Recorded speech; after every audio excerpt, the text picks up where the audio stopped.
Wassalatu wassalamu ala sayyidina Rasulillah Sayyidina wa maulana Muhammad ibn Abdullah wa ala alihi wa sahbihi wa mawalah. La hawla wa la quwwata illa billah, amma ba'd. Bapak-bapak, ibu-ibu, saudara-saudara kaum muslimin rahimakumullah. Pada pertemuan yang lalu sudah saya jelaskan bahwa hidup selalu berakhir dengan kematian. Apabila datang kematian menimpa seseorang, datanglah kiamat baginya. Itu yang disebut dengan kiamat kecil. Hakikatnya mati adalah perpindahan dari kehidupan di dunia ini menuju kehidupan di alam barzakh. Menunggu kita di alam barzakh sampai datangnya saat kiamat, entah 10 tahun, entah 100 tahun, entah 1000 tahun, hanya Allah saja yang maha tahu. Adapun orang-orang beriman yang melakukan amal kebajikan dalam kehidupan di dunia ini, masa penantian yang lama di alam barzakh buat mereka sebentar saja.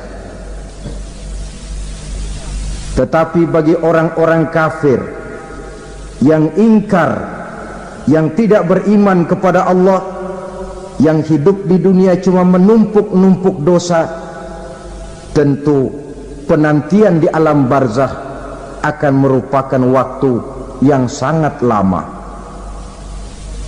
Bukankah dalam kehidupan kita waktu itu memang relatif? Contoh misalnya, bagi pemuda-pemudi yang sedang duduk asyik memadu cinta, waktu 4-5 jam saja rasanya cuma 4-5 menit, tenggelam oleh keasikan. Tapi buat orang yang berbaring di rumah sakit, meratap di balik-balik apa itu tembok derita kata lagu, di balik dinding-dinding penjara, sehari bagai seminggu, seminggu rasa sebulan, sebulan boleh jadi rasa setahun. Penantian yang sangat lama. Kapan kiamat itu akan datang? Ini rahasia Allah. Jangankan kita yang orang awam, baginda Nabi sendiri tidak diberitahu oleh Allah kapan kiamat itu akan terjadi.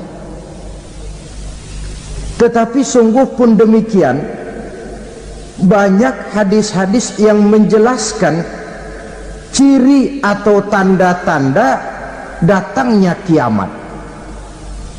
Nah, kalau sudah bicara soal tanda kiamat itu ada 2. Pertama yang disebut alamatus sughra, tanda-tanda kecil.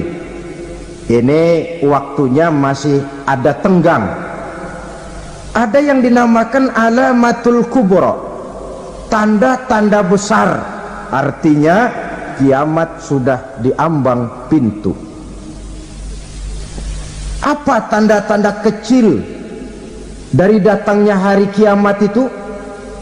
Misalnya kata Nabi, apabila ilmu sudah diangkat oleh Allah, artinya apabila ulama sudah banyak wafat, minat orang belajar agama berkurang, lalu kebodohan nampak merajalela di mana-mana, zina dikerjakan secara terbuka, minuman-minuman keras jadi kebanggaan.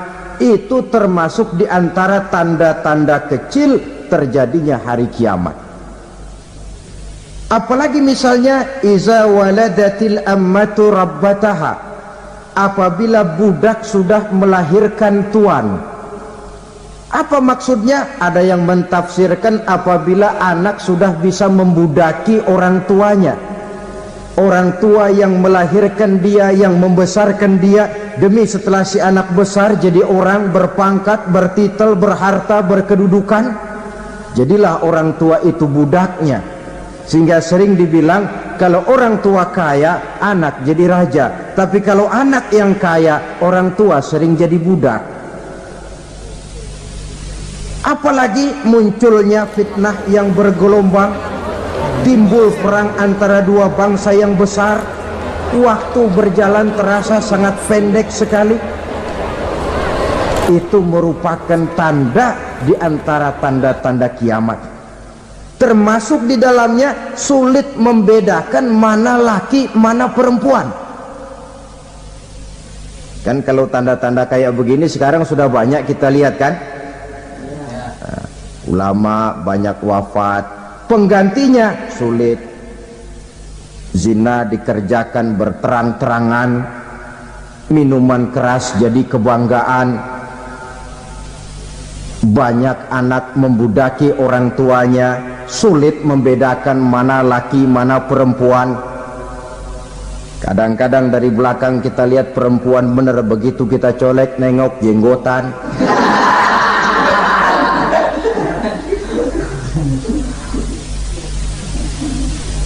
Ini termasuk tanda-tanda kecil, masih ada tenggang sampai akan terjadinya kiamat itu.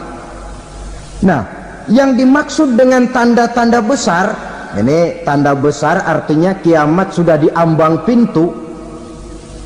Pertama, matahari terbit dari sebelah barat.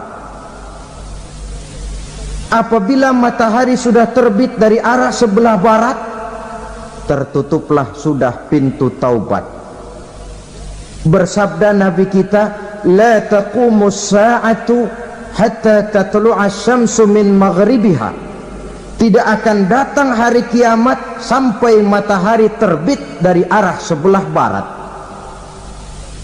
Fa iza tala'at, manakala matahari telah terbit dari arah sebelah barat, wara'ahan nasu, manusia banyak menyaksikan itu, amanu ajma'un, mereka pun lalu beriman. Yang tadinya kafir, yang tadinya ingkar, yang tadinya membangkang, setelah melihat matahari terbit dari sebelah barat, buru-buru beriman, berlomba-lomba mengucap dua kalimat syahadat. Tapi apa yang terjadi? Kata Nabi, wadzalika hina la yanfa'u nafsan imanuha lam takun amanat min qabl. Hari itu adalah hari yang iman sudah tidak berguna lagi bagi seseorang apabila sebelumnya memang dia tidak pernah beriman. Au kasabat fi imaniha khaira, atau beriman tetapi tidak pernah melakukan kebajikan di dalam keimanannya itu. Hari yang sudah kasib, hari yang sudah terlambat, beriman tidak akan ada gunanya lagi. Ini pelajaran buat kita. Sebelum sang surya terbit dari sebelah barat, sebelum nafas sampai di tenggorokan, artinya pintu taubat masih terbuka. Kalau dua hal itu sudah terwujud, nafas sudah sampai di kerongkongan atau matahari sudah terbit dari arah sebelah barat, tertutuplah sudah pintu taubat. Tak ada lagi gunanya pangkat, jabatan, harta, bahkan beriman pun dalam suasana macam itu. Too late, kata orang Kulon. Sudah terlambat. Matahari terbit dari arah sebelah barat. Itu tanda besar, artinya kiamat sudah di ambang pintu. Lalu apalagi tanda besar? Munculnya Dajjal. Dajjal artinya pendusta-pendusta yang menyesatkan manusia. Ada dua macam Dajjal, saudara. Ada Dajjal kecil, ini Dajjal kelas teri. Kalau ini sejak zaman Rasulullah sudah ada itu. Tiap zaman ada. Di zaman Rasulullah misalnya ada yang bernama Aswad al-Unsi dari Yaman, ada yang namanya Musailamah al-Kazzab dari Yamamah, ada yang namanya Ibnu Sayyad dari Madinah. Ini Dajjal di zaman Rasul. Musailamatul Kazzab memproklamirkan diri jadi nabi dia di zaman Rasul masih hidup. Ini Dajjal zaman Nabi. Di zaman sahabat muncul Dajjal-Dajjal. Di zaman kita sekarang ini Dajjal-Dajjal pun gentayangan. Dajjal-Dajjal kelas teri. Kerjanya mendustakan manusia, menyesatkan manusia, memalingkan manusia dari jalan yang benar dan diridhoi oleh Allah Subhanahu wa ta'ala.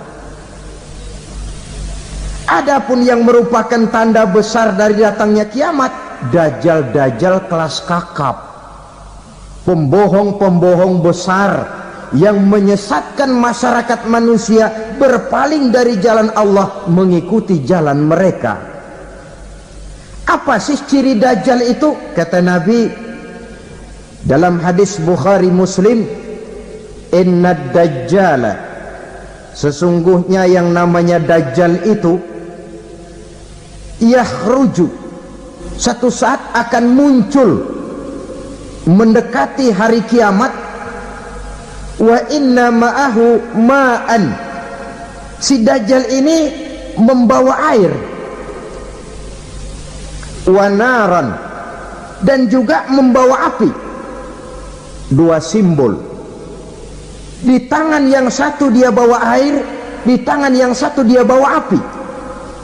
Wa ammal ladzi yarahu an-nasu ma'an fanarun, adapun yang orang banyak lihat air, hakikatnya adalah api. Yang dilihat api, hakikatnya adalah air. Oleh sebab itu, kalau api yang ditawarkan, ambillah air. Kalau air yang ditawarkan, pilihlah api. Maksudnya apa ini? Ini bahasa simbol, saudara-saudara. Dajjal bicaranya seolah-olah untuk kepentingan manusia, menawarkan surga. Surga yang dia tawarkan hakikatnya neraka.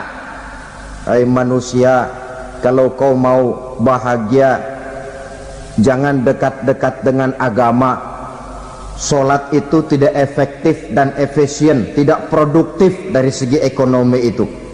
Menghadiri majelis taklim cuma buang-buang waktu. Tahajud, tasbih, tahlil, baca Quran, apa itu? Pekerjaan mubazir saja. Hidup ini cuma sekali, masa yang cuma sekali, manfaatkan dengan sebaik-baiknya. Mumpung, dibawanya sifat mumpung tetapi dalam pengertian yang sangat negatif. Bicaranya seolah-olah untuk kepentingan manusia, tetapi sebenarnya menjerumuskan manusia. Menawarkan air tapi sebenarnya api, menawarkan api tapi hakikatnya air. Buat apa kamu sholat? Buat apa kamu bayar zakat? Buat apa kamu puasa? Surga yang dicanangkan Dajjal hakikatnya neraka. Neraka yang digambarkan Dajjal pada dasarnya adalah surga. Jadi memutarbalikkan fakta itu kerjaan Dajjal. Yang hak jadi batil, yang batil dibilang hak, yang benar jadi salah, yang salah malah jadi benar. Tuntunan disuruh jadi tontonan, tontonan malah menjadi tuntunan. Itu pekerjaan Dajjal profesinya. Zamannya Nabi Adam, Dajjalnya kan iblis. Betul? Betul. Apa sih gang kerayuan iblis itu? Allah setelah menciptakan Nabi Adam kan bilang, Adam, kau dan istrimu Hawa tinggal di surga ini. Seluruh fasilitas yang ada di surga persilahkan kau nikmati. Satu yang tidak boleh, jangan coba-coba dekati pohon khuldi. Dekat saja jangan, apalagi sampai memetiknya. Datang Dajjal yang namanya iblis ini. Adam, kamu tahu nggak kenapa tidak boleh makan buah khuldi? Ya nggak tahu, pokoknya saya dilarang. Bodoh kamu Dam. Khuldun artinya kekal. Kalau kamu makan itu buah, kau akan kekal di surga buat selamanya. Allah tidak kepengen, maka dilarang kamu makan buah khuldi. Kalau kau ingin kekal di surga Adam, makan saja. Saya bicara begini ini untuk kepentingan kamu Adam. Ini kan ciri-ciri Dajjal. Bicaranya sih seolah-olah untuk kepentingan Nabi Adam, hakikat sebenarnya menjerumuskan Nabi Adam supaya ingkar dan melanggar larangan dari Allah Subhanahu wa ta'ala. Jadi setelah muncul Dajjal, timbul kekacauan-kekacauan di masyarakat. Banyak yang terpengaruh, terpedaya dan terpesona, termasuk mereka yang memproklamirkan diri jadi nabi, mereka yang memproklamirkan diri jadi rasul di zaman sesudah Rasulullah wafat. Itu adalah Dajjal. Maka saya ingatkan, kalau di zaman kita sekarang ini ada orang ngaku jadi nabi, ada orang ngaku jadi rasul, biar bahasa Arabnya kental, Quran hafal, hadis ribuan hadis hafal, biar pakai serban sampai menyengser ke tanah, bahasa Arabnya fasih, tapi dia mengaku jadi nabi, jadi rasul, kita umat Islam wajib tidak percaya, wajib untuk tidak percaya. Itulah Dajjal zaman kita sekarang ini. Tidak mustahil mereka datang mempengaruhi orang-orang awam supaya berpaling dari Rasulullah, mengikuti mereka. Nah, di akhir zaman nanti, mendekati hari kiamat, Dajjal ini muncul, Dajjal kelas kakap, menyesatkan masyarakat manusia untuk berpaling dari Islam, mengikuti seruan mereka. Apalagi di antara datangnya kiamat itu, tanda yang besar itu, turunnya Nabiullah Isa Al-Masih, putra Maryam. Menurut berbagai hadis yang sahih, Nabi Isa Al-Masih nanti akan turun lagi, tidak membawa risalah yang baru, tapi meluruskan risalah Islam ini yang telah banyak ditinggalkan oleh masyarakat. Bahkan ada hadis menjelaskan beliau akan membunuh Nabi, mematahkan kayu-kayu salib, lalu melaksanakan haji dan umrah mengikuti syariat Nabi Muhammad, bukan membawa agama baru, menjadi semacam mujaddid, reformer, menyelamatkan manusia dari bisikan Dajjal. Bahkan ada riwayat yang menjelaskan bahwa Nabi Isa berhasil mengalahkan Dajjal, mengembalikan masyarakat manusia kembali kepada ajaran Islam yang datang dari Allah, dibawa oleh Rasulullah sallallahu alaihi wasallam. Dengan kata lain, turunnya Nabi Isa bukan sebagai nabi dan rasul baru, tetapi mengikuti syariat Nabi kita Muhammad sallallahu alaihi wasallam. Saudara hadirin, ibu-ibu hadirat yang saya hormati, kemudian apalagi di antara tanda-tanda besar akan datangnya kiamat itu? Keluarnya asap atau awan. Kata Nabi, inna min asrati sa'ah dukhanan yamla'u ma bainal masyriqi wal maghrib. Di antara tanda-tanda kiamat, munculnya awan atau asap yang memenuhi antara langit dan bumi. Ini pun diperkuat dalam surah Ad-Dukhan ayat 10, fartaqib yauma ta'tis sama' bidukhanin mubin fayughshan nas hadza azabun alim. Bagi orang-orang yang beriman, mereka biasa-biasa saja, tapi bagi orang kufur, datangnya asap dan awan ini merupakan azab yang kelewat pedih. Barangkali sedikit mendekati gambaran tentang azab yang pedih ini, saya ingatkan alam pikiran kita kepada peristiwa yang belum lama terjadi. Pernah dengar berita bocornya reaktor nuklir di Chernobyl, Uni Soviet? Pernah dengar? Nah. Bocornya reaktor nuklir di Chernobyl yang mengakibatkan ratusan, bahkan sangat mungkin ribuan nyawa. Cuma satu reaktor. Bagaimana kalau seluruh cadangan nuklir yang dimiliki oleh para negara adik kuasa ini diledakkan? Bahkan yang konon menurut catatan, cadangan nuklir yang dimiliki bersama oleh Amerika dan Rusia sekarang ini sudah sanggup memusnahkan 6 miliar manusia. 1,5 kali lebih banyak dari jumlah manusia yang nongkrong di permukaan bumi ini. Saudara-saudara hadirin yang saya hormati, lalu saat mendekati hari kiamat, apalagi tandanya setelah Nabi Isa wafat, pada saat turunnya yang kedua kali, lalu Allah meniupkan angin sejuk, semua orang-orang beriman, orang-orang baik wafat, sehingga penghuni bumi ini cuma tinggal lagi terdiri dari orang-orang kafir. Tidak ada lagi di bumi ini yang bisa mengucapkan Allah. Sehingga dalam hadis qudsi itu ada keterangan, innallaha azza wa jalla yaqulu li Israfil, Allah pernah pesan kepada malaikat Israfil, kata Allah, Israfil, iza sami'ta qailan yaqul Allah Allah fa akhirin nafakh 40 sanatan ikraman liqailiha.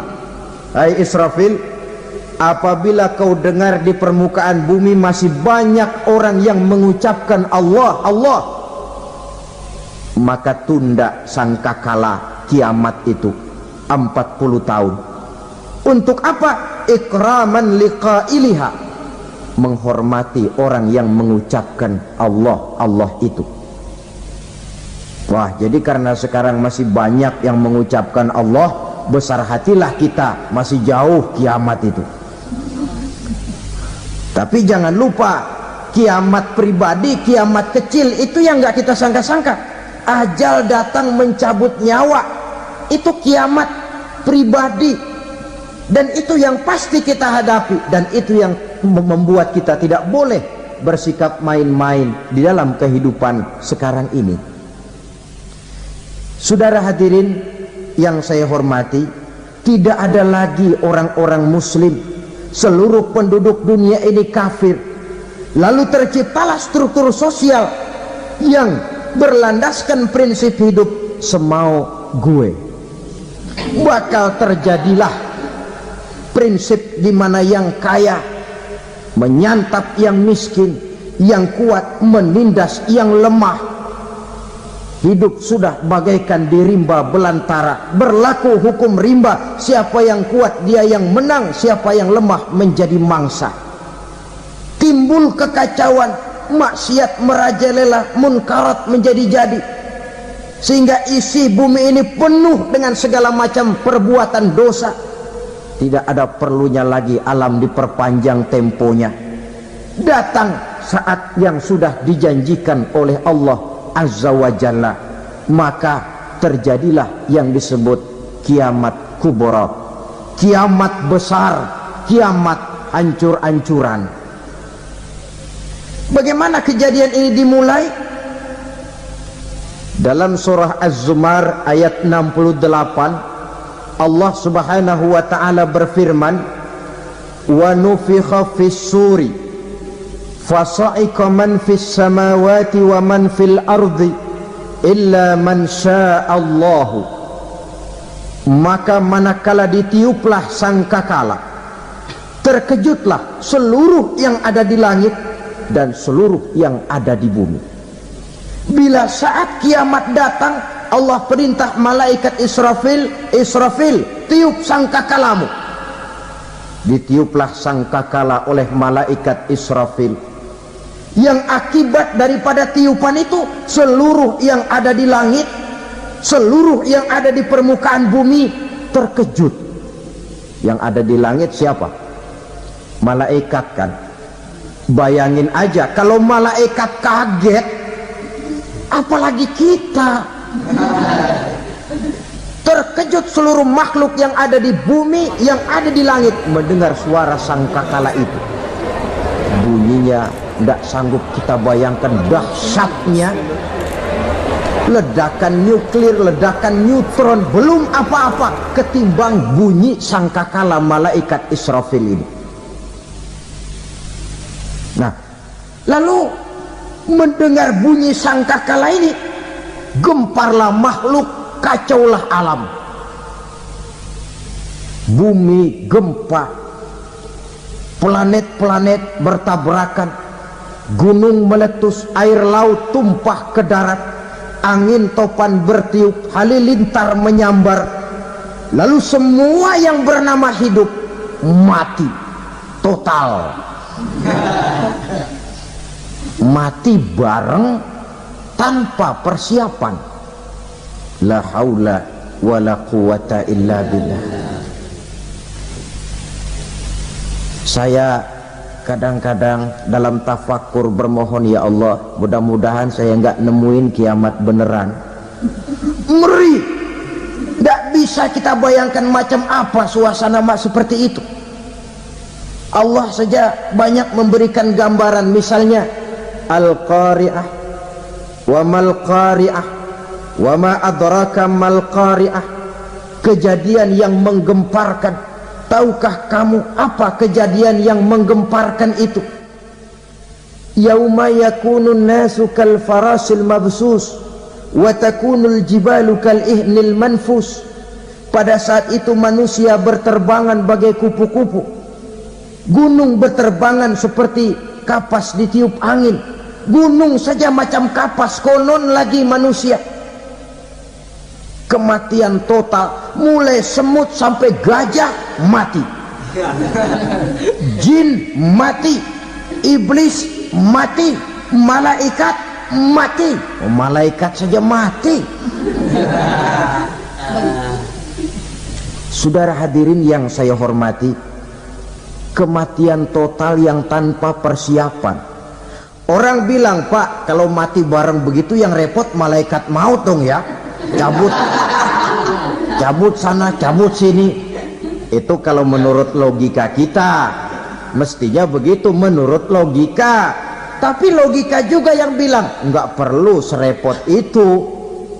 Sebab untuk mematikan listrik di wilayah DKI, di wilayah Jakarta, nggak perlu tiap rumah didatengin matiin, ya lama. Cukup dari kantor pusatnya saja PLN, tekan satu tombol, gelaplah seluruh Jakarta. Saudara hadirin yang saya hormati, kematian total. Lalu setelah kematian total, planet-planet juga mati, dalam arti tidak bergerak dan beredar. Angin mati, dalam arti tidak bertiup. Air mati, dalam arti tidak ada riak gelombang. Pokoknya semua mati. Kullu nafsin za'iqatul maut, semua yang bernafas mati. Dalam ayat lain, kullu man 'alaiha fan, semua yang ada di permukaan bumi fana. Yang kekal cuma Allah Subhanahu wa ta'ala. Yang paling belakang mati malaikat maut dan malaikat Israfil. Tapi mati juga sesuai dengan janji Allah. Menurut hadis Bukhari Muslim dari Abi Hurairah, masa tenggang waktu antara kematian total pada tiupan sangkakala pertama dengan proses kebangkitan pada tiupan sangkakala kedua 40 lamanya. Tidak dijelaskan oleh Abi Hurairah 40 jam, apa 40 hari, apa 40 tahun. Hadis-hadis cuma menyebutkan 40 saja. Sunyi alam, yang tinggal cuma Allah saja lagi.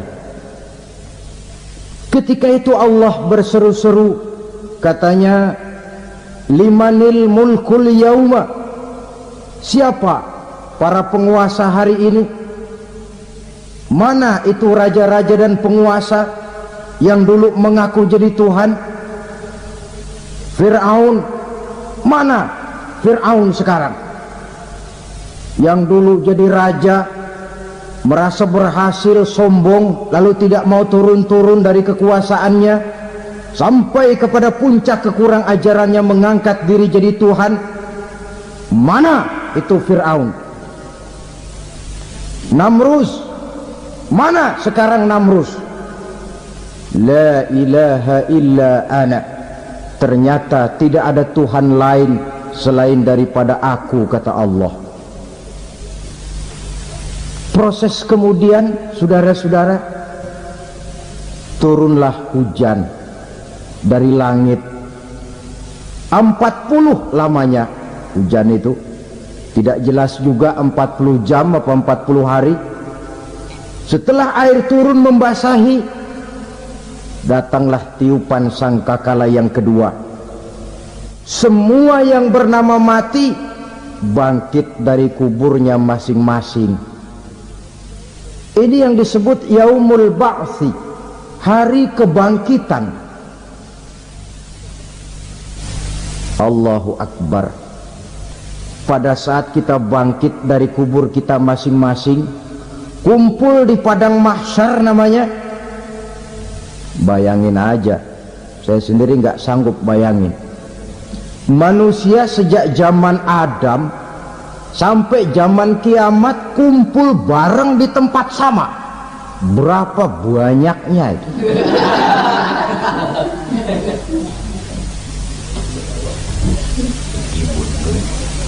Dan yang luar biasa menurut satu riwayat, pada saat bangkit itu, Masya Allah, roman muka kita berubah, disesuaikan dengan amalan kita waktu di dunia ini. Barang siapa yang waktu di dunia amalannya itu amalan tikus, di akhirat nanti dia bangkit dari kubur, mukanya seperti muka tikus. Gagah betul badannya, tapi mukanya seperti tikus. Kenapa? Amalannya waktu di dunia seperti amalan tikus. Apa amalan tikus itu? Suka ngegeragoti barang yang sudah disimpan rapi-rapi. Orang sudah simpan uang rapi-rapi, simpan perhiasan rapi-rapi, digeragoti oleh tikus. Maling-maling, pencoleng-pencoleng, koruptor-koruptor, itu nanti di akhirat nanti kita lihat mukanya seperti muka tikus. Oh, ini waktu di dunia suka nyolong, mukanya seperti muka tikus. Barang siapa yang waktu di dunia ini amalannya itu amalan macan, dia akan bangkit nanti mukanya seperti muka macan. Apa amalan macan? Macan itu amalannya menang-menangan. Orang yang mau menang saja nggak mau mengalah. Coba lihat di hutan, kenal hutan nggak? Nah. Di hutan, raja hutan di mana-mana pasti macan, betul kan? Betul. Padahal hutan belum pernah bikin pemilihan umum. Tapi macan tidak peduli ada pemilihan umum apa tidak, pokok saya raja. Sebab apa? Macan jadi raja itu bukan karena benar, tapi karena kuat jadi raja. Setelah dia jadi raja, rakyat hutan yang mesti dilindungi malah dimakan oleh raja macan. Kambing rakyat hutan dimakan oleh macan. Ayam rakyat hutan dimakan oleh macan. Itu nanti kita lihat di akhirat itu mukanya seperti muka macan, gagah betul. Lalu barang siapa yang di dunia ini amalannya itu seperti amalan anjing, nanti dia punya muka seperti muka anjing. Apa amalan anjing? Pertama, anjing itu kalau disuruh jaga rumah, dia tidak bisa membedakan mana maling mana tamu. Biar yang datang maling kalau bawa tulang, anjing kalem. Yang kedua, anjing itu akan setia kepada siapa saja yang memberinya roti. Siapa yang memberinya roti, itulah majikannya. Apa kata majikannya, pasti dia laksanakan. Soal benar atau salah dia tidak peduli. Setelah anjing dapat roti, dia tidak punya pilihan lain kecuali bilang, abdi mah kumaha juragan wae ayeuna mah.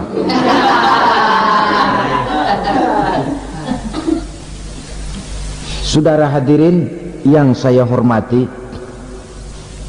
berkumpul di padang mahsyar, tiap orang sibuk dengan persoalannya masing-masing. Matahari waktu itu didekatkan oleh Allah, panas luar biasa. Ada yang saking panasnya itu mencucurkan peluh keringat sampai sebatas mata kakinya. Ada yang keringatnya sampai sedengkulnya, ada yang keringatnya sampai sepusatnya, ada yang keringatnya mengalir sampai sebahunya, ada yang kelelap oleh keringatnya sendiri, sementara orang di sampingnya nggak apa-apa. Bergantung lagi amalan dia waktu di dunia ini. Saudara-saudara, sebagian orang dalam kepanikan padang mahsyar berombong-rombong datang mereka menghadap Nabi Adam. Ya Adam, anta abal bashar. Hai Adam, Tuhan adalah bapak moyang manusia. Kami sebentar lagi akan disidang, dimintakan pertanggungan jawab. Tolonglah kami, hai Adam. Kata Nabi Adam, jangankan nolongin sampean, saya sendiri tanggung jawab di hadapan Allah. Ketika dulu tidak boleh makan khuldi, saya serobot. Sudahlah, urus diri masing-masing saja, nafsi. Begitu kata Nabi Nuh, begitu kata Nabi Ibrahim. Tiap orang bertanggung jawab sendiri-sendiri. Ketika itulah saudara-saudara, nikmatnya menjadi umat Nabi besar Muhammad sallallahu alaihi wasallam. Sebab apa? Walaupun menurut abjad kita ini umat paling belakang, paling belakang kita ini toh, karena Nabi Muhammad adalah Nabi akhir, tapi akan dihisap lebih dulu, lewat di atas sirat lebih dulu, masuk surga lebih dahulu ketimbang umat-umat belakangan. Ketika Rasul mendekati ajal, beliau tanyakan itu kepada malaikat Jibril.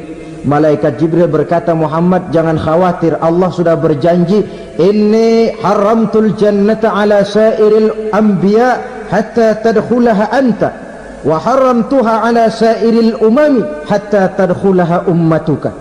Surga aku haramkan buat seluruh nabi kecuali kalau engkau Muhammad sudah masuk ke dalamnya, dan surga aku haramkan buat seluruh umat kecuali kalau umatmu Muhammad sudah masuk ke dalamnya. Logikanya, walaupun menurut abjad kita umat paling belakang, bakal dihisap paling dulu, lewat di atas sirat paling dulu, masuk surga paling dulu, kalau mampir ke neraka juga paling dulu. Ya resiko. Jangan mau enaknya aja paling dulu. Saudara hadirin yang saya hormati, setelah masa kebangkitan itu jangan dikira begitu bangkit langsung diperiksa, masih menunggu menanti ribuan tahun perhitungan padang mahsyar untuk sampai kepada proses yang disebut yaumul hisab, hari perhitungan. Seorang demi seorang bakal dipanggil. Bayangkan saja, kita se-RT saja di absen, kadang-kadang perlu waktu lama. Ini manusia sejak zaman Nabi Adam sampai datang hari kiamat, satu demi satu disidang di hadapan Qadhi Rabbul Jalil. Status sosial copot sudah waktu itu. Yang pernah jadi hartawan di situ tidak lagi kelihatan kehartawanannya. Yang pernah jadi jenderal tidak lagi dipanggil jenderalnya, yang ustadz tidak lagi dipanggil al-mukarramnya. Seluruh status sosial selesai. Dipanggillah kita seorang demi seorang menghadap Qadhi Rabbul Jalil. Bagaimana proses penghisaban itu? Pertama, proses tanya jawab. Di antaranya ada hadis menyatakan, lan tazula qadama 'abdin yaumal qiyamah hatta yus'ala an arba'i khisalin. Besok di hari kiamat tidak akan bergeser telapak kaki seorang hamba sampai dia ditanya lebih dulu tentang 4 persoalan. Tentang ilmunya, kemana ilmu itu diamalkan, tentang umurnya, di mana umur itu dihabiskan, tentang masa mudanya, kemana masa muda itu dipakai, tentang hartanya, dari mana harta itu didapat dan kemana harta itu dibelanjakan. Ini termasuk proses tanya jawab. Jadi kalau istilah pengadilan dunia, nama Fulan bin Fulan. Kamu waktu di dunia diberikan umur panjang untuk apa? Pernah mengalami masa muda, kemana kau habiskan masa remajamu? Kau diamanahkan ilmu, dengan apa ilmumu kau amalkan? Kau diberikan harta, dari mana harta kau dapat, kemana kau belanjakan? Tak seorang pun yang bisa mungkir.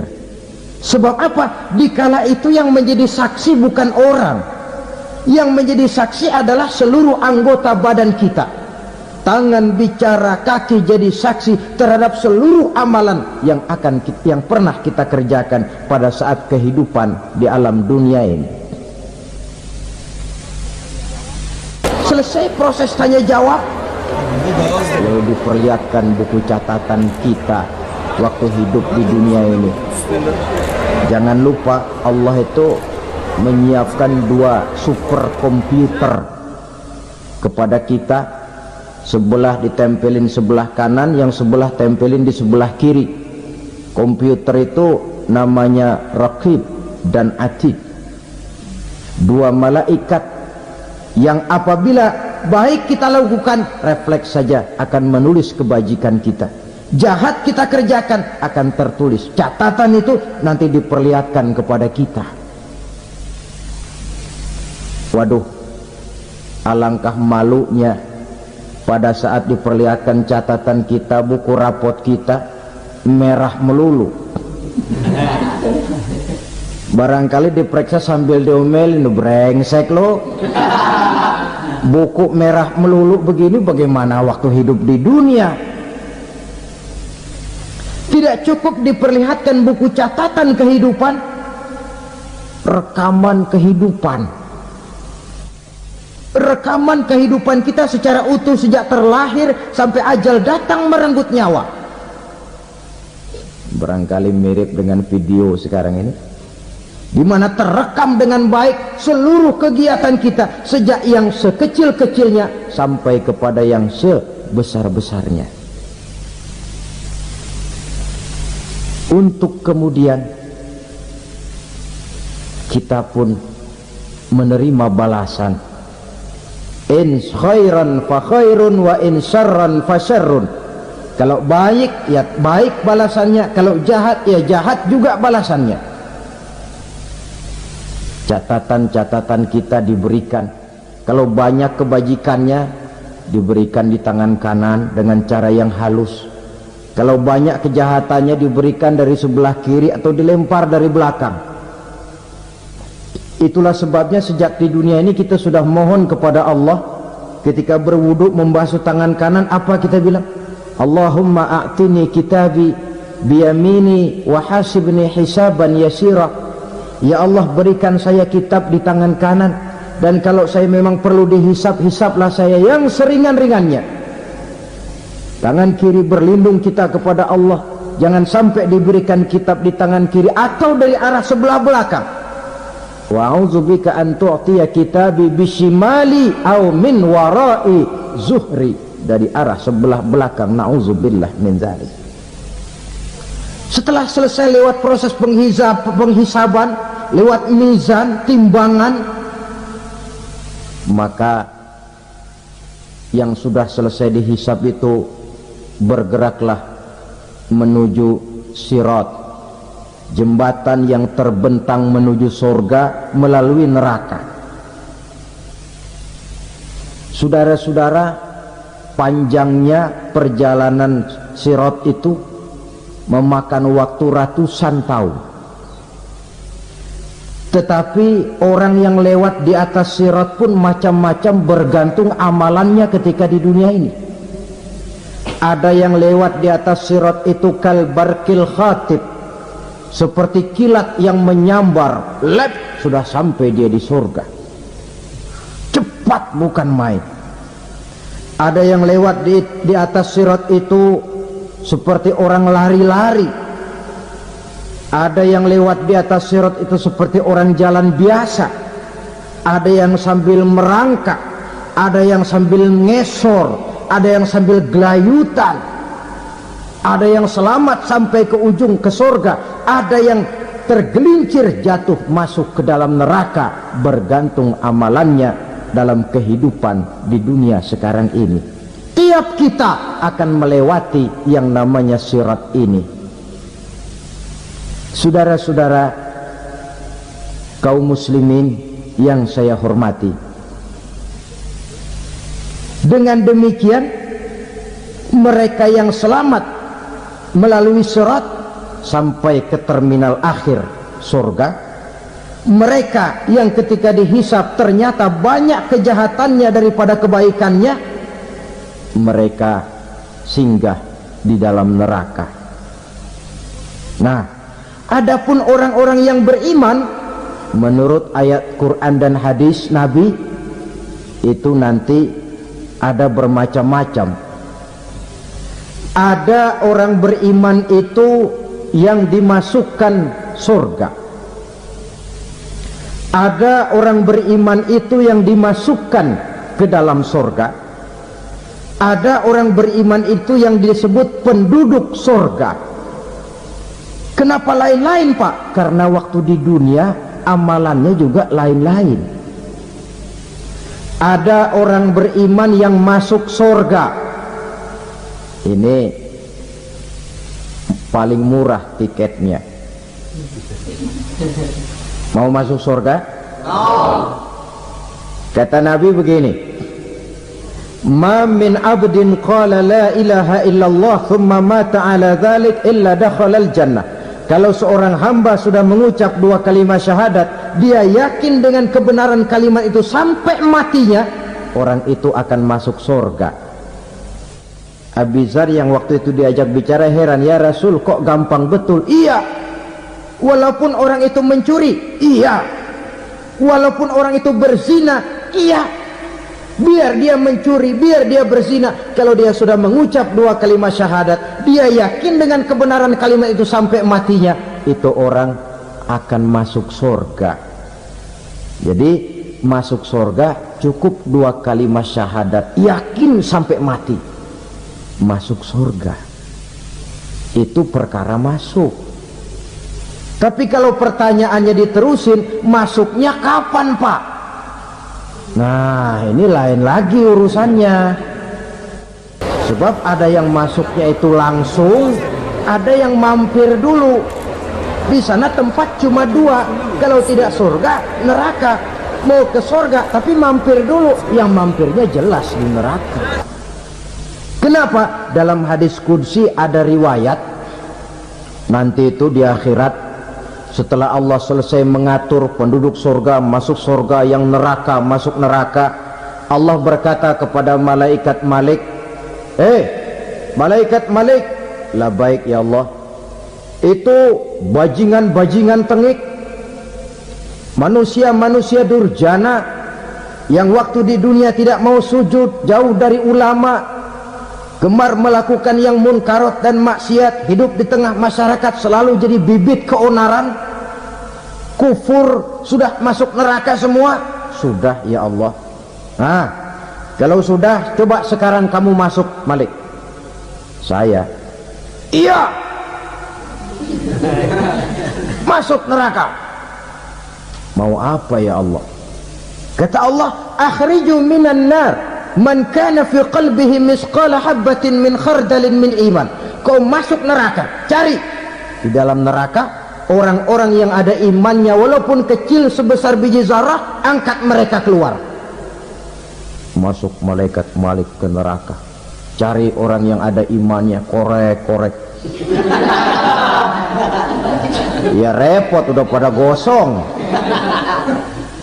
Yang ada imannya diangkat ke atas, yang ada imannya diangkat ke atas, lalu dimandikan di Nahrul Hayat, namanya sungai kehidupan di akhirat nanti. Cakep lagi rupanya, bersih lagi wajahnya, apel di hadapan Allah. Kata Allah, bagaimana mas? Kapok nggak sampean? kapok ya Allah. Nah, kalau kapok, idhab fadkhulil jannah, pergi masuk surga sana. Berangkat mereka ke surga, ketemu sama teman-temannya yang udah sampai lebih dulu, yang nggak pakai mampir lagi. Terjadi dialog, kata teman-temannya yang udah pada nyampe duluan, Mas, iya, emang baru sampai? Saya baru sampai. Memang mampir di mana dulu, Mas? Kita sudah lama sampai di surga. Saudara buka surah Al-Muddatsir ayat 34-35. Masalakakum fis saqar? Kenapa kamu mampir di neraka Saqar? Qalu lam naku minal musallin. Mereka menjawab, kami mampir di neraka Saqar, Mas, gara-gara dulunya kami waktu di dunia ndak pernah sholat. Ndak pernah sholat? Ndak pernah. Kan rumahnya dekat masjid, cuma dekat doang, Mas. Sholat mah enggak saya. Nggak pernah ngasih makan fakir miskin, nggak pernah hadir di majelis taklim, pendeknya nggak pernah melakukan kebajikan. Maka saya pun mampir di neraka Saqar. Untung betul saya punya iman, Mas, sedikit. Waktu hidup di dunia dulu saya pernah mengucap 2 kalimat syahadat, sekali-kalinya waktu mau kawin. Masya Allah, untung saja kawin, kalau nggak kawin polos.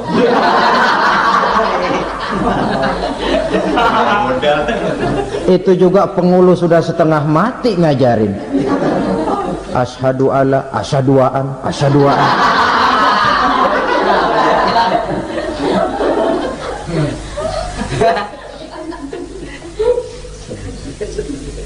Ini namanya masuk surga, ada mampir dulu. Ada pula orang mukmin itu yang dimasukkan surga. Namanya dimasukkan kan terima beres.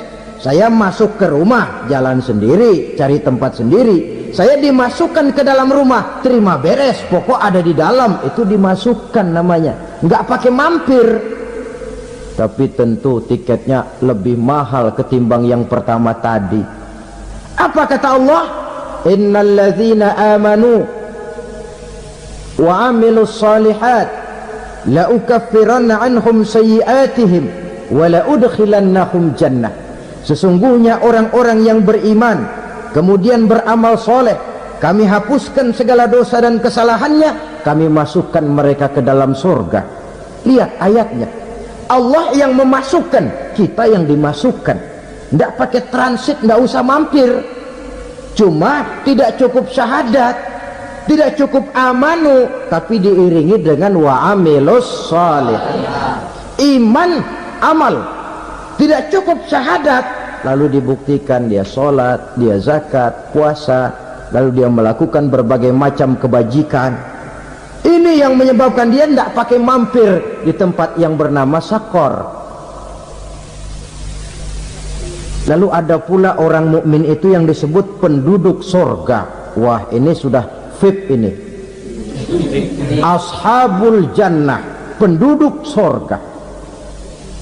Siapa mereka? Kata Allah, innal ladzina amanu summa istaqamu fala khaufun 'alaihim wala hum yahzanun ulaika ashabul jannah hum fiha khalidun.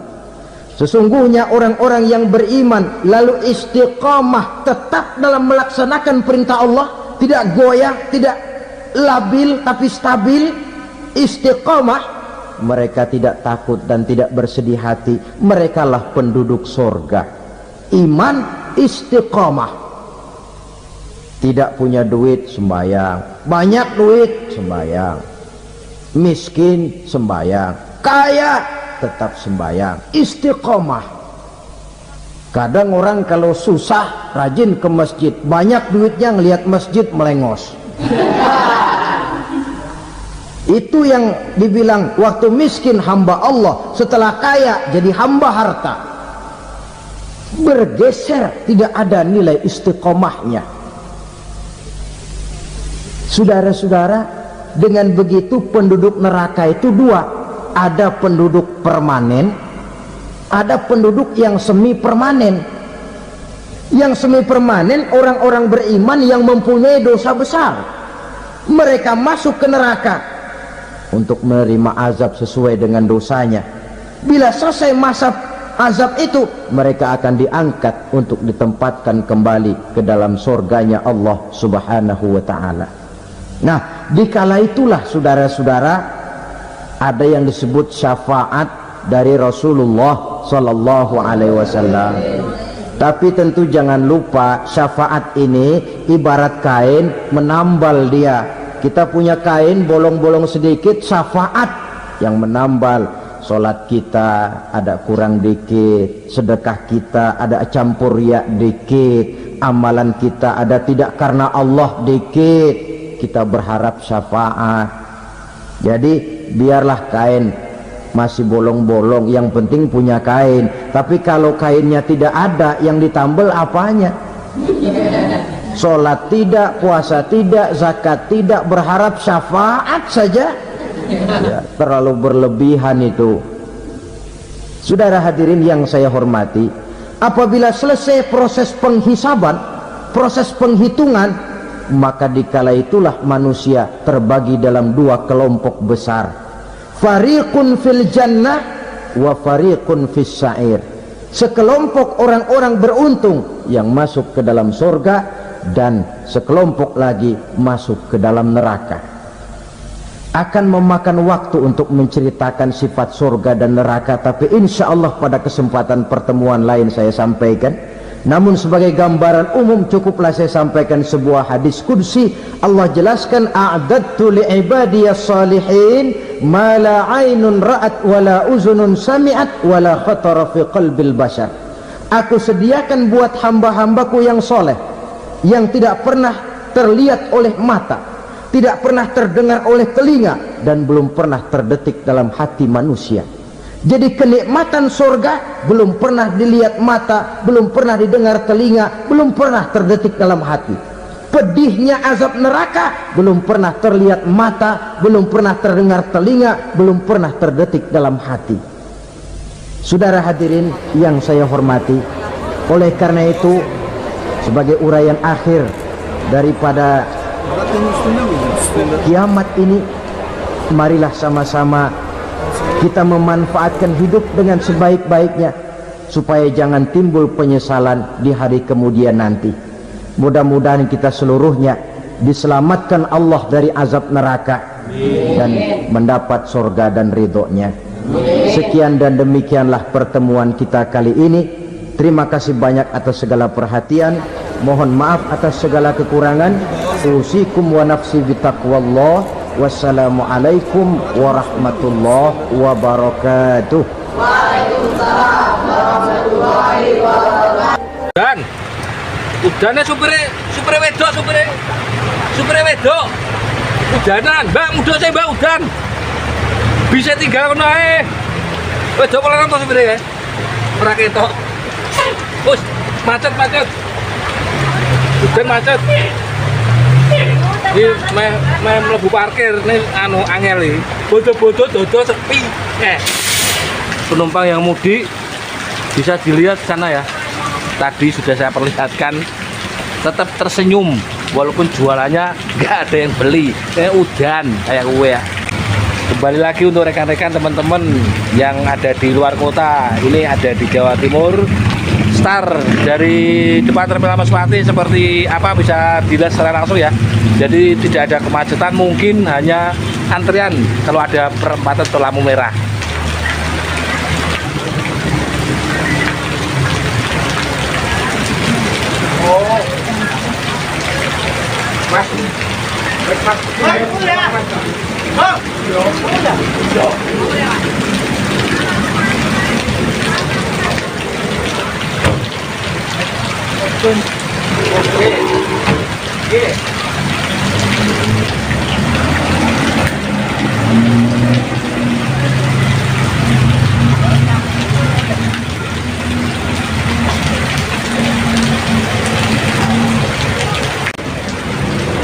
Ya, di sini kalau jam-jam segini sepi.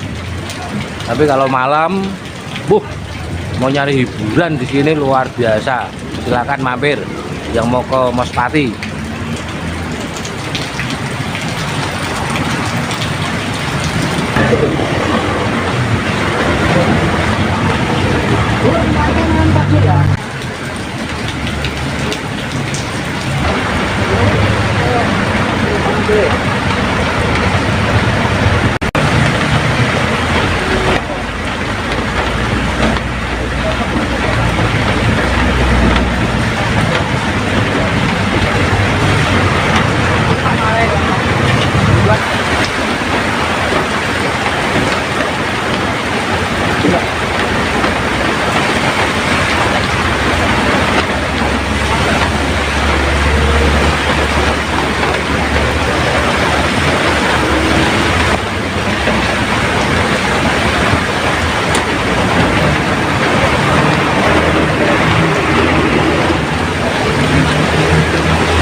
Jadi pengambilan video saya ini dari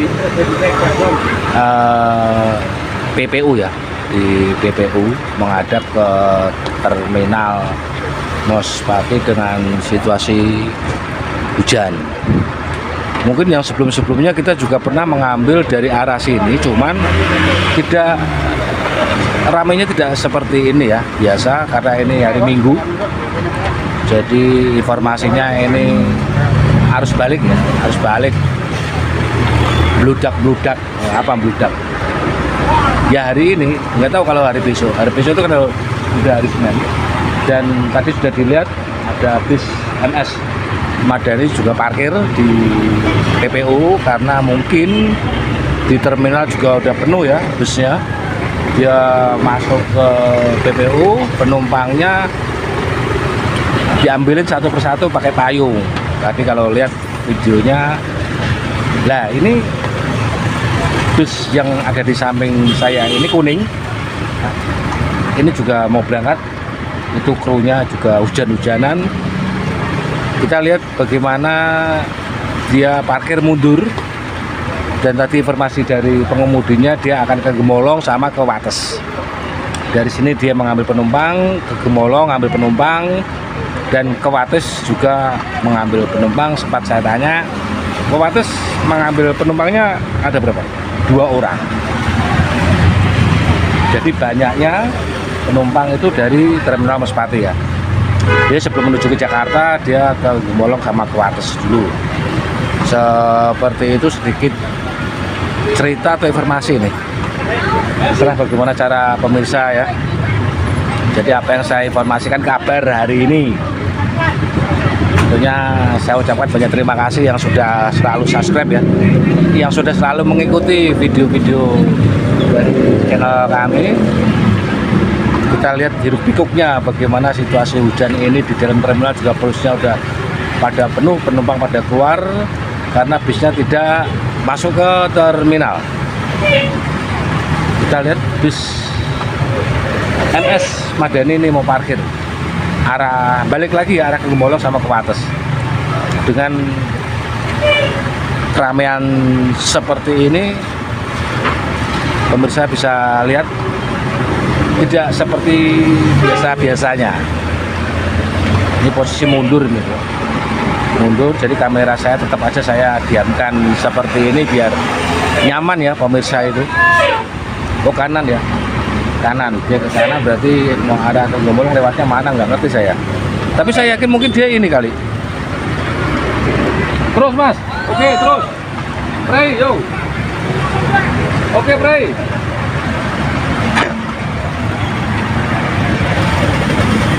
Kosong pray ya. Ya. Atau dia akan di sebelah kanan itu kan ada apa namanya pom bensin ya. Mungkin dia akan mampir ke pom bensin. Sedikit apa yang bisa saya sampaikan, bagaimana informasi di depan Terminal Mespati di sore ini ya. Sore ini 2:30 jamnya kita ya. Ini jam 2:30 lebih 10 menit ya. Dia udah keluar bisnya, tadi penumpangnya juga udah, tapi nggak penuh ya. Penuh MS Madani nggak penuh, dia akan nyari tambahan lagi dari agen ya. Seperti itu teman-teman ya, rekan-rekan sedulur di manapun berada. Jadi situasi sore ini diguyur hujan tidak begitu lebat. Kalau sebelum video ini tadi mungkin lebat ya, tapi ini sudah agak terang begitu. Terima kasih yang sudah komen ya, komen supportnya. Kita saling menginformasikan, kita saling melihat apa yang ditayangkan oleh rekan-rekan semua yang mungkin pernah komentar ya. Kalau komentar kan bisa kita lihat balik ya, siapa kalian yang komentar seperti itu ya. Kita terus akan terus kita akan upload, terus kita akan menginformasikan seputaran sekarang ini. Saat ini mungkin kita tidak jauh dari Terminal Mespati ya.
aku bikin zaman ini Pantura tol ya.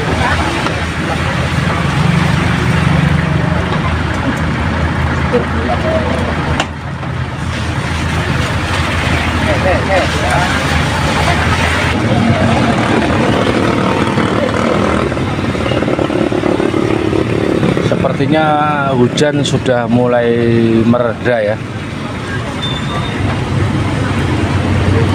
Nggak begitu deras dibandingkan sama yang tadi, kan deras sekali hujannya. Sampai saya juga kebasahan. Dikira saya nggak kebasahan gitu ya. Coba kita lihat. Waduh, wah.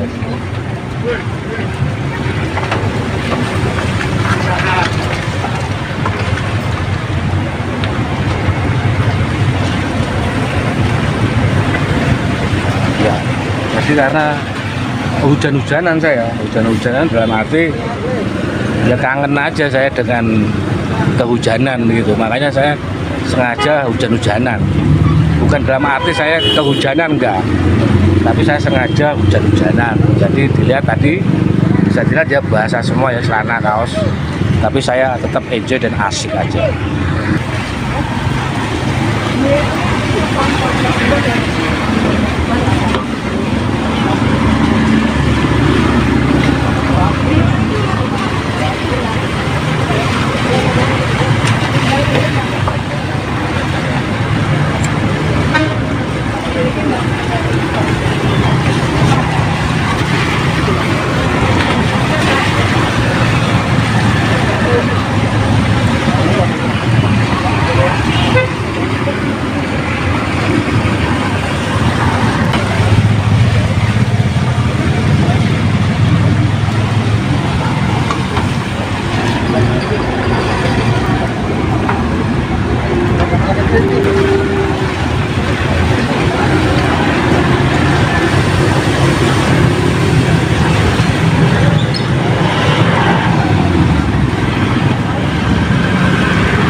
Ini rata-rata pesan mana Pak?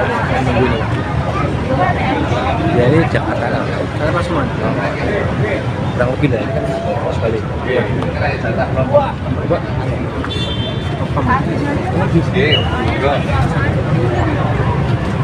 Terakhir kapan Pak? 16 terakhir. Tanggal 16. Sekarang tanggal 12 lagi. Jogja, Solo, Jogja, Solo, Solo, Solo. Cara gini. Iya, kita sepi elek. Bapaknya itu loh, kurang bengi rawan nih Pak. Iya, isu kita. Oh, isu kurang. Iya. Kalau bapaknya apa? Begini. Maksudnya kalau jemput ke penumpang perusahaan kayak isu. Terus mau jadi itu.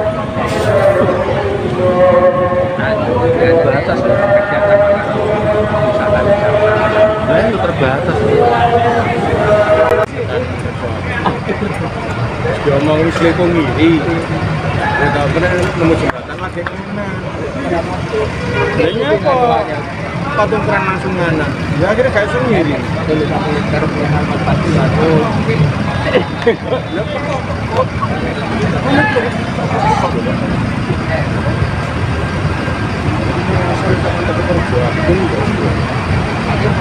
siapa Mas? Ngiri. Siapa? Bandung, Bandung. Bandung. Siap, Bos. Bandung, Bandung.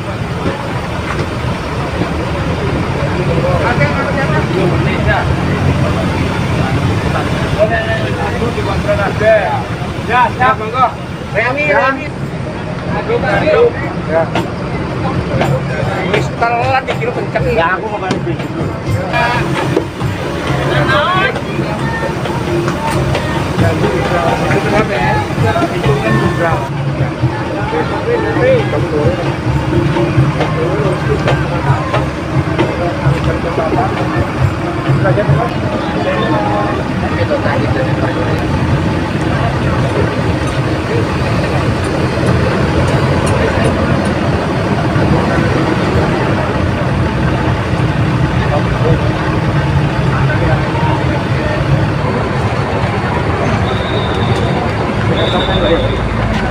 Jalan kaki apa? Jalan kaki apa?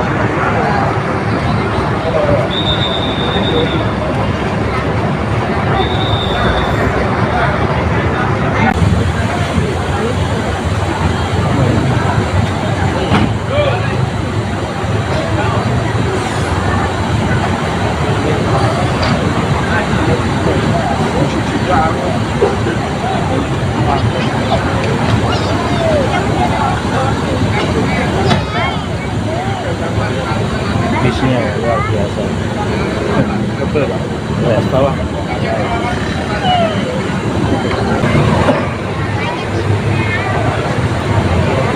Kalau Rosalia itu harus pesan tiket dulu ya Pak.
Ini rata-rata pesan mana Pak? Ya ini Jakarta kan? Saya pas mana? Kurang lebih lah ya, sekali.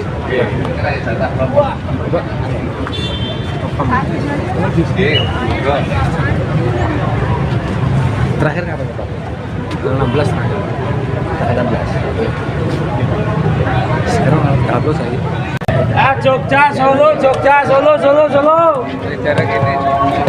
Iya, kita sepi elek. Solo dulu. Bapaknya iki lho, ora bengi rawan iki, Pak.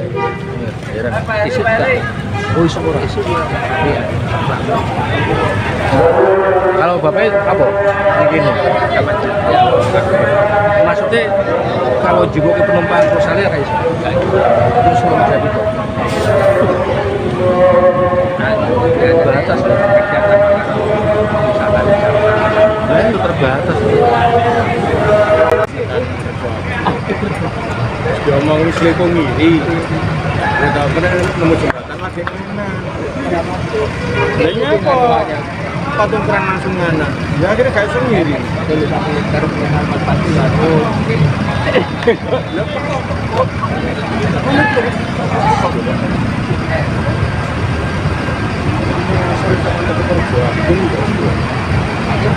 Siapa mas? Leko ngiri. Siapa? Bandung, Bandung. Bandung. Siap, Bos. Bandung, Bandung.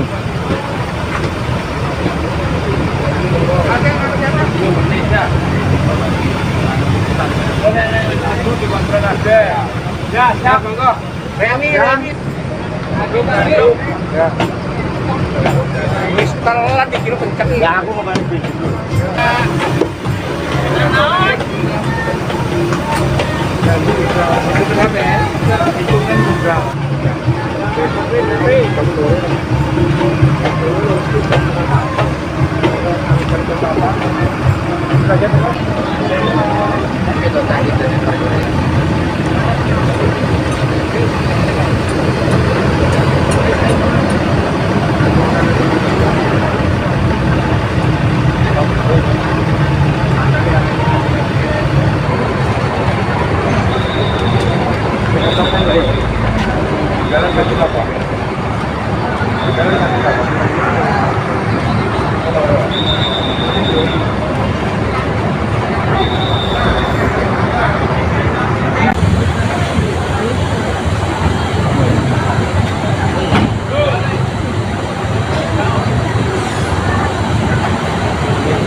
Bisnya luar biasa.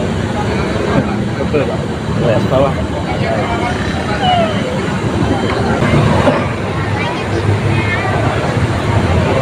Kalau Rosalia itu harus pesan tiket dulu ya, Pak.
Putra Samaranajaya Jaya, silakan segera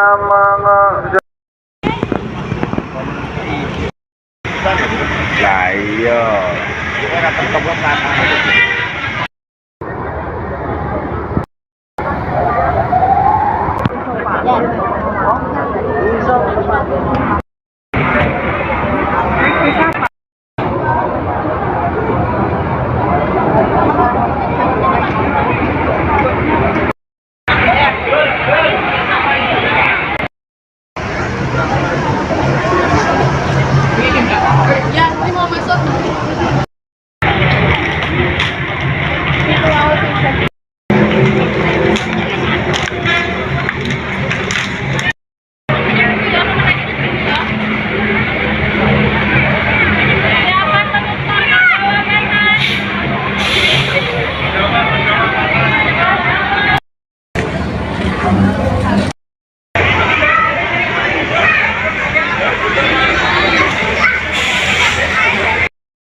Tidak.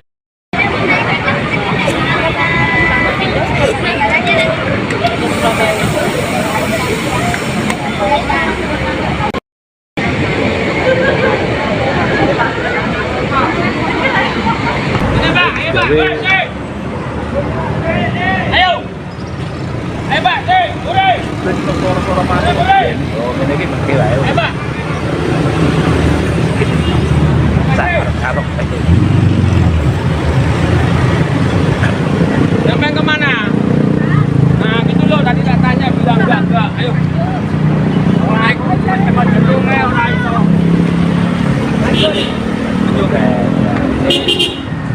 Takoi botan aja kan mau.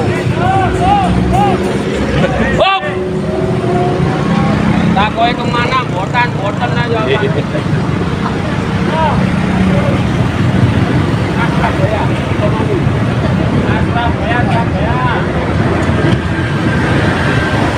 Paling pede mas, pede.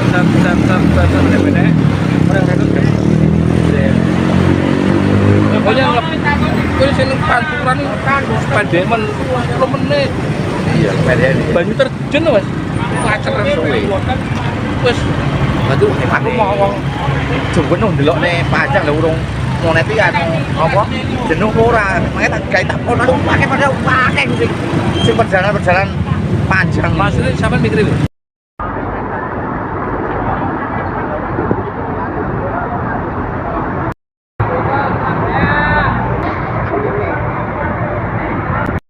Putra Samarana Jaya, silakan segera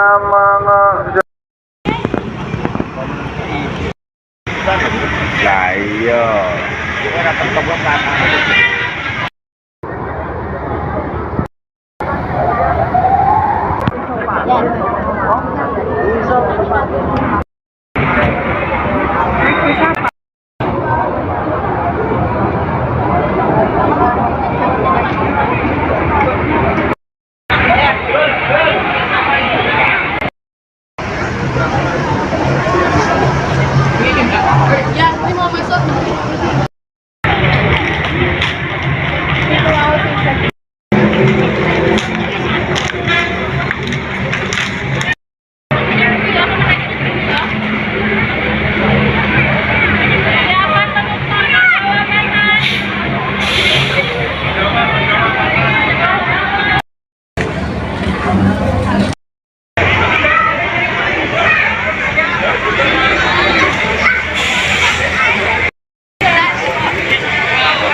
Putra Samarana Jaya, silakan segera